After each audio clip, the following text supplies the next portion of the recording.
উপদেষ্টার পদ থেকে মোস্তফা সরওয়ার ফারুকীকে 24 ঘন্টার মধ্যে বাদ দিতে হবে, কথা বলে ঠিক কিনা? আপনারা বলেছিলেন যে ভুল হলে আপনারা ধরিয়ে দেবেন, আমরা ভুল ধরিয়ে দিয়েছি। এই ব্যক্তিকে 24 ঘন্টার মধ্যে পদত্যাগ করতে হবে, কথা বলে ঠিক কিনা? উপদেষ্টার পদ থেকে মোস্তফা সরওয়ার ফারুকীকে 24 ঘন্টার মধ্যে বাদ দিতে হবে, কথা বলে ঠিক কিনা? সাদা শুরু করে দিয়েছে, কথা বলে না কেন? না পারলে দ্রুত নির্বাচন দেন, দিয়ে নিজেদের ইজ্জত সম্মান ঠিক রেখে চলে যান, কথা বলে ঠিক কিনা? কারণ আমরা অনেক রক্ত দিয়েছি, অনেক কঠিন, কিন্তু একটা দেশকে স্বাধীন করা কিন্তু অনেক কঠিন, আর ওই স্বাধীনতাকে সুরক্ষিত রাখা আরো বেশি কঠিন। এই জন্য এই স্বাধীনতা নতুন করে কেউ হাইজ্যাক করুক, হঠাৎ করে কেউ আবার ক্ষমতার চেয়ারে বসুক, এটা আমরা চাই না। হিতে বিপরীত হবে, তাহলে বুঝবেন অনেক কষ্ট কিন্তু আমাদের ভাগ্যে আছে, কথা বলে ঠিক এরা। এজন্য সজাগ থাকবেন, সচেতন থাকবেন। আমরা বলতে চাই, যাকে বানাবেন ভেবে চিন্তে বানাবেন, বিভিন্ন দল আছে তাদের সাথে পরামর্শ করে বানাবেন, কথা বলেন ঠিক কিনা? হিরো আলমও বলতেছে আমার ফোন দিচ্ছে, আমি উপদেষ্টা হবো, চিন্তা করা যায়? হ্যাঁ, এটা কি খেল তামাশার জায়গা? একটা রাষ্ট্র কি ছোটখাটো বিষয়?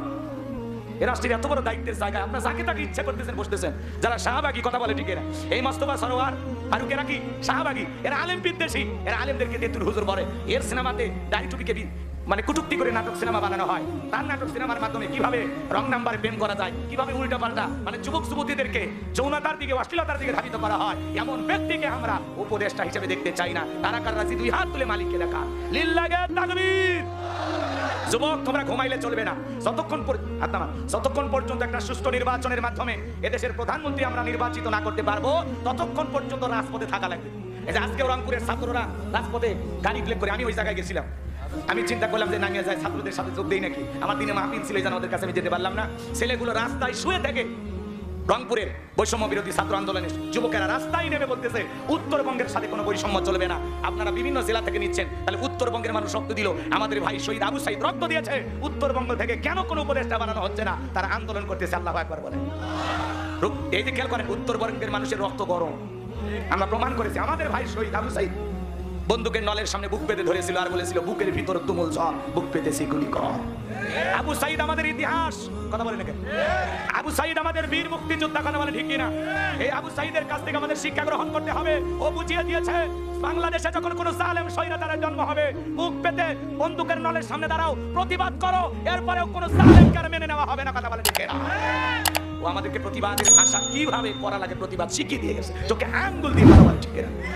প্রধান উপদেষ্টা ডক্টর ইউনূস সাহেব, সে বলে এরকম বুক পেতে ধরেছিল আবু সাইদ। এটা যদি আপনার মনে থাকে, তাহলে একটু ভেবে চিন্তে কাজ করেন, যাকে তাকে বানাই না। আপনি অনেক জ্ঞানী মানুষ, বহির্বিশ্বে আপনার অনেক সুনাম, আমরা আপনাকে অনেক মহব্বত করি, কথা বলেন ঠিক কিনা? চলমান পরিবেশ পরিস্থিতি ঠান্ডা রাখার মতো আপনার মতো একজন ব্যক্তি দরকার, এজন্য আমরা সবাই আপনার পাশে আছি, কথা বলে ঠিক কিনা? কিন্তু আমরা বলতে চাই, একটু হিসাব করে পা ফেলান আর হিসাব করে উপদেষ্টা বানান, বুঝে শুনে, যাকে তাকে বানাবেন না। যারা বিগত বছরগুলোতে সেই সমস্ত সরকারের পাচারা গোলাম ছিল, দালাল ছিল, এদেরকে আপনারা কখনো উপদেষ্টা মণ্ডলীতে জায়গা দেবেন না, মনে থাকবে তো ইনশাআল্লাহ? আমাদের মেসেজ আমরা জানিয়ে দিলাম, আল্লাহ পাক যেন তাদেরকে সঠিক বুঝ দান করেন, জোরে বলুন আমিন। সম্মানিত ভাইয়েরা আমার, গভীর মনোযোগ দিয়ে শুনে যান, যে কথা বলতে চাচ্ছিলাম বাজান। আল্লাহ তাআলা বলেন, কাদ আফলাহাল মুমিনুন, অবশ্যই মুমিনেরা সফল, অলরেডি মুমিনেরা সফল হয়েছে তারা, ঈমান এনেছে যারা। আল্লাহু আকবার বলেন। আমরা সবাই ঈমানদার। আপনার চেহারা কালো হোক, ফর্সা হোক, লম্বা হন, খাটো হন, ধনী হন, গরিব হন, আপনার আমার ভিতরে ঈমান আছে, আল্লাহর কাছে দাম আছে। এই জীবনে যদি আল্লাহর কাছে দামি হতে পারি, আর কিছু চাওয়ার আছে? তাহলে আমি শুধু বলবো, সফল হয়েছে কারা? আপনারা বলবেন ঈমান এনেছে যারা। বলেন, সফল হয়েছে কারা? জোরে, সফল হয়েছে কারা? শোনেন, বাংলাদেশের একজন রিকশা চালক, লোকটা যদি ঈমানদার হয়, আজান দেওয়ার পরে মসজিদে গিয়ে মাথা নত করে সিজদা দেয়, বলেন তো পৃথিবীর বড় নেতা ডোনাল্ড ট্রাম্পের চাইতে, রাশিয়ার প্রেসিডেন্ট পুতিনের চাইতে ওই রিকশা চালক ঈমানদারের দাম আল্লাহর কাছে কম না বেশি? আপনাদের এলাকায় বাংলা হিলি বাজারে একজন তরকারি বিক্রি করে, সবজি বিক্রেতা, আজান দেওয়ার পরে লোকটা যদি মসজিদে গিয়ে মাথা নত করে আল্লাহকে সিজদা দেয়, বলে তো বাজান, ভারতের দাদার চাইতে ওই সবজি বিক্রেতা ঈমানদারের দাম কম না বেশি? তার মানে কি বুঝলেন? ঈমান আছে যার, দাম আছে তার। ঈমান নাই, কোনো বেঈমানের দাম নাই। ওরা ক্ষমতার মাতবাড়িতে যত বড়ই ক্ষমতাদার হোক না কেন, মরণের পরে সবগুলোকে পিটাইয়া জাহান্নামে দেবেন কে? আর একটু জোরে বলেন কে? হ্যাঁ, ওরা আগে যদি ওরা হঠাৎ করে মুসলমান হয়, আল্লাহ মাফ করে দিতে পারে। আমরা দোয়া করি, আল্লাহ ডোনাল্ড ট্রাম্পকে মুসলমান বানায়। কথা কয় না, ভারতের দাদাকে আল্লাহ মুসলমান হিসেবে এর আল্লাহ হেদায়েত দান করুক। কথা বলেন, রাশিয়ার প্রেসিডেন্ট পুতিনকে আল্লাহ ইসলামের জন্য কবুল করুন। ওই কাটিং মারা কিং জং সেন না, উত্তর কোরিয়ার প্রেসিডেন্ট, আল্লাহ এরাও ইসলামের জন্য কবুল করুন। পৃথিবীর বড় বড় ইসলাম বিরোধী অপশক্তি যে নেতাগুলো আছে, আল্লাহ এদেরকে যেন ইসলামের জন্য কবুল করেন। তবে নেতানিয়াহু এই জালিমের জন্য আমার হেদায়েতের দোয়া নেই। আল্লাহ এই জালিমকে নমরুদ ফিরাউনের চাইতে বেশি আযাব আর গজব দিয়ে যেন ধ্বংস করে। কারণ এরা যে পরিমাণে মুসলমানের রক্ত নিয়ে খেলা করেছে, এই জালিমদের ভাগ্যে কখনো হেদায়েত জুটতে পারে কথা বলে ঠিক কিনা? ফিলিস্তিনে মুসলমানের রক্ত নিয়ে খেলা করেন। ফিলিস্তিনে মুসলমান ৭৭ বছর ধরে জীবন দিয়ে লড়াই করে যাচ্ছে। ইহুদিরা হলো পৃথিবীর সবচেয়ে নিকৃষ্ট জাতি। এদের অন্তরে কোনো মায়া দয়া নাই।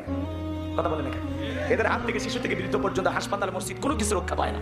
এরা এত বড় জানোয়ার। কথা বলেন ঠিক কিনা? আমার ভাইরা গভীর মনোযোগ দিয়ে শুনেন, আমি যে কথা বলতে চাই সহজ কথা বুঝে নেন। ওয়াদাফলাহাল মুমিনুন, অবশ্যই মুমিনরা সফল হয়েছে তারা, ঈমান এনেছে যারা, ঈমান আছে যার, আল্লাহর কাছে দাম আছে তার। ঈমান নাই, কোনো বেঈমানের দাম আল্লাহর কাছে নাই। কথা ক্লিয়ার? এইবার শুনে নেন বাজান, ছোট্ট একটা প্রশ্ন আপনাদেরকে করি। একজন অমুসলিম জোহরের নামাজের পূর্বে ঈমান গ্রহণ করলো, ওই ব্যক্তির উপরে জোহরের সালাত আদায় করা কি? আর একটু জোরে বলেন কি? এই তো আপনারা জ্ঞানী শ্রোতা, খুব সুন্দর লাগলো আপনাদের জবাবটা শুনে। আমার ভাইরা, একজন মুসলিম যদি জোহরের নামাজের পূর্বে ঈমান গ্রহণ করে, ওই ব্যক্তির উপরে জোহরের সালাত আদায় করা ফরজ। এইজন্য আল্লাহ পাক যখন মুমিন বান্দাদের 7টি কোয়ালিটি 7টি গুণাবলী নিয়ে আলোচনা করলেন, আমার আল্লাহ তাআলা 1 নাম্বার সালাত দিয়ে শুরু করলেন। আমি কি শুরু করব? কষ্ট হবে না আপনাদের? বিরক্ত হবেন না? যুবক যারা আসছো তোমরা মন খারাপ করবা না। 4 নাম্বার গুণাবলীতে যুবকদের জন্য স্পেশাল আলোচনা আছে। ধরে কোন মারহাবা। আমার আল্লাহ রাব্বুল আলামিন বলেন, মুমিন বান্দার 1 নাম্বার গুণাবলী আল্লাযীনা হুম ফি সালাতিহিম খাশিউন। মুমিন বান্দার 1 নাম্বার গুণাবলী, যারা নিজেদের সালাত বিনয়ের সহিত, নম্রতার সহিত আল্লাহর ভয় নিয়ে আদায় করে। আপনি আমি যখন সালাত আদায় করব, অন্তরে ভয় থাকবে কার? আরো জোরে বলেন কার? ইয়া আইয়ুহাল্লাযীনা আমানুত্তাকুল্লাহ, হে ঈমানদারগণ আমি আল্লাহকে ভয় করো। হাক্কা তুকাতিহি, ভয় করার মতো ভয় করো। তাহলে আপনি আমি যখন সালাত আদায় করার জন্য দাঁড়িয়ে যাব, অন্তরের ভিতরে ভয় থাকতে হবে কার? ইবনে কাসির থেকে আপনাদের সামনে বলতেছি বাজান গো আমার, এই আয়াতের ব্যাখ্যায় তাফসীর কারো লিখেছেন, অন্তরের ভিতরে সুচিন্তা, কুশ্চিন্তা, দুশ্চিন্তা, বিবির কথা, সংসারের কথা, ব্যবসা বাণিজ্যের কথা, দুনিয়াবি কোনো চিন্তা ভাবনা মনের মধ্যে রাখা যাবে না। দুনিয়ার সব চিন্তা ভাবনা নামাজের বাইরে রেখে একটা টেনশন মুক্ত হৃদয় নিয়ে আল্লাহকে সিজদা দেওয়ার জন্য দাঁড়িয়ে যাওয়া লাগবে। তাহলে আপনি আমি যখন মসজিদের ভিতরে প্রবেশ করব, দুনিয়ার সব চিন্তা মসজিদের বাইরে থাকবে। চিন্তা মুক্ত হৃদয় নিয়ে, আল্লাহর ভয় নিয়ে নামাজে দাঁড়ানো দরকার আছে না? না। কিভাবে সালাত আদায় করবেন? কিভাবে সালাত আদায় করবেন? বিশ্বনবী কিভাবে সালাত আদায় করতেন সংক্ষিপ্ত সময় বলে দেওয়া যায় বাজার। আম্মা জান আয়েশা ডেকে বলেন, নবীজি সালাতের ভিতরে এত লম্বা সময় ধরে দাঁড়িয়ে থাকতেন, আমি মাঝে মাঝে তাকায় দেখতাম নবীজির পা মোবারক ফুলে উঠেছে। একটা মানুষ নামাজে কত সময় দাঁড়ায় থাকলে পা ফুলে ওঠে আপনি চিন্তা করেন। আম্মা জান আয়েশা ডেকে বলেন, নবীজি নামাজের ভিতরে এত লম্বা সময় রুকু করতেন, এত লম্বা সময় সিজদায় থাকতেন, মাঝে মাঝে মনে হয় নবীজি আর কোনোদিন সিজদা থেকে মাথা উঠাবেন না। আম্মা জান আয়েশা ডেকে বলেন, একদিন রাত্রিবেলায় দেখি নবীজি সিজদা দিয়ে এত কান্না করেছেন, কাঁদতে কাঁদতে সিজদার জায়গাটা পর্যন্ত ভিজে গেছে। আম্মা জান আয়েশা বলেন, আমি অপেক্ষায় বসে দেখলাম নবীজি যখন সিজদা থেকে মাথা উঠাইলেন, ডেকে বলেন, নবী গো আপনি এত কান্না কেন করেছেন? কি হয়েছে আপনার? বিশ্ব নবী ডেকে বলে, আয়েশা রে, আমি তো আমার জন্য কাঁদি নাই, আমি কাঁদি আমার গুনাহগার উম্মতের জন্য। আল্লাহু আকবার। আমি আল্লাহর কাছে কেঁদে কেঁদে বলি, আল্লাহ আমার গুনাহগার উম্মতের গুনাহগুলো মাফ করে দাও, আমার গুনাহগার উম্মতকে জাহান্নামের আগুন থেকে তুমি বাঁচাও। চিন্তা করেন বাজান, আপনার আমার প্রিয় নবী সিজদা দিয়া আপনার আমার গুনাহ মাফের আশায় যদি আল্লাহ তাআলার কাছে দোয়া করেন, আপনি আমি হলাম মূল ভিকটিম, মূল আসামি, মূল অপরাধী। তাহলে নিজেদের গুনাহ মাফের জন্য আল্লাহর কাছে দোয়া করার দরকার আছে না? না। 5 ওয়াক্ত সালাত নফল না ফরজ? আরো জোরে বলেন। 5 ওয়াক্ত সালাত নিঃসন্দেহে ফরজ। কথা বলেন ঠিক কিনা? 5 ওয়াক্ত সালাত এটা রবের বাধ্যতামূলক ওয়ার্ডার, অবশ্যই আপনাকে আমাকে পালন করতেই হবে। এ বাজান গো আমার, 5 ওয়াক্ত সালাত আদায় করবেন, পাশাপাশি রাতে 1টা 2টা 3টার দিকে ওইটা বিবির ভালোবাসা ত্যাগ করে, আরামের বিছানা ত্যাগ করে, ঠান্ডা পানি দিয়া ওযু বানায়া নিরালাই নিবৃত্তিতে যাই নামাজে দাঁড়িয়ে যাওয়ার দরকার আছে না? না। আল্লাহ রাব্বুল আলামিন বলেন, ওয়াল্লাযীনা ইয়াবিতুনা লিরাব্বিহিম সুজদাও ওয়া কিয়ামা। আল্লাহ তাআলা জানিয়ে দিলেন, সারা রাত্রি জাগরণ করে আমি আল্লাহকে সিজদা দেই, আমি আল্লাহর জন্য দণ্ডায়মান হয়ে যাই। গভীর নিশিতে আপনি নিরালায় একা একা সাই নামাজে দাঁড়িয়ে গেলেন, এই নামাজ দুনিয়ার কাউকে দেখানোর জন্য নয়, এই নামাজ হলো একমাত্র আল্লাহ তাআলাকে রাজি খুশি করার জন্য। কথা বলেন ঠিক কিনা?